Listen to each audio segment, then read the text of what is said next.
King Solomon tells us wisdom is the principal thing, therefore get wisdom.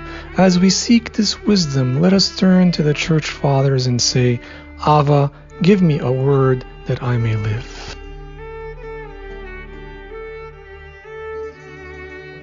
In the 3rd century, St Cyprian of Carthage was an honored bishop of the city of Carthage in North Africa. In his 7th treatise entitled On the Mortality, St Cyprian guides his flock in the midst of a pestilent disease that, as St Eusebius says, took possession of many provinces of the whole world, and especially Alexandria and Egypt. And so, in part 16 of St Cyprian's treatise, he highlights 10 ways that the pestilence that plagued his people could help them search themselves. In the difficult circumstances of this coronavirus pandemic, we can also use St. Cyprian's words to help us search ourselves. He says, Beloved brethren, what is it?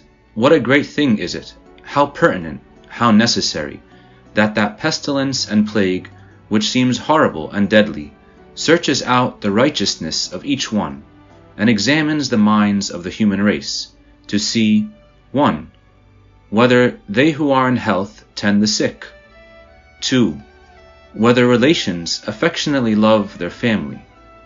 3. Whether masters pity their weakened servants. 4. Whether physicians do not forsake the beseeching patients.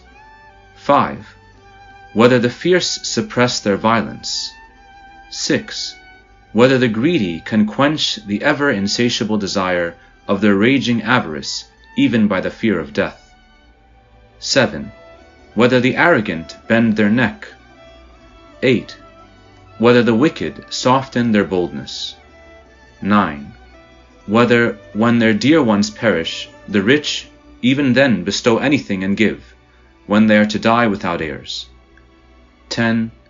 Even if this mortality conferred nothing else, it has done this benefit to Christians and to God's servants, that we begin gladly to desire martyrdom, as we learn not to fear death. These are trainings for us, not deaths. They give the mind the glory of fortitude. By contempt of death, they prepare for the crown.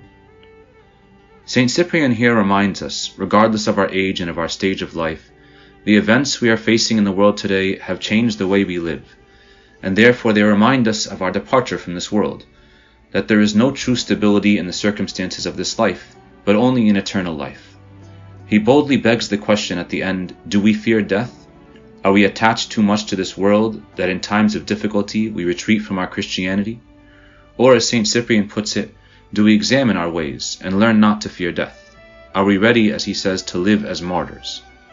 Are we ready to be trained by the difficult circumstances we're in that are beyond our control? For the great majority, this doesn't necessarily mean martyrdom as physical death, but rather as martyria. And the word means witnesses, to be witnesses for Christ in this life. Living as Christ each day, with our families, with our friends and loved ones, and our responsibilities, the professions that we have, our studies, our services, that we can become witnesses to Christ, that people can witness Christ in us. Even now, while most of us are staying confined to our homes, we still have interactions with others, and still have at least the responsibility of how we spend our time. We're being asked by St. Cyprian today, are we witnessing to Christ by our lives? So let us take this opportunity to know our true selves better, to have God reveal to us ourselves through these difficult circumstances that we're all facing, and let us not flee from facing ourselves. Rather, let us review the 10 benefits St. Cyprian has given us, and pray from Psalm 139 with King David, O Lord, you have searched me and known me. You know my sitting down and my rising up. You understand my thought afar off.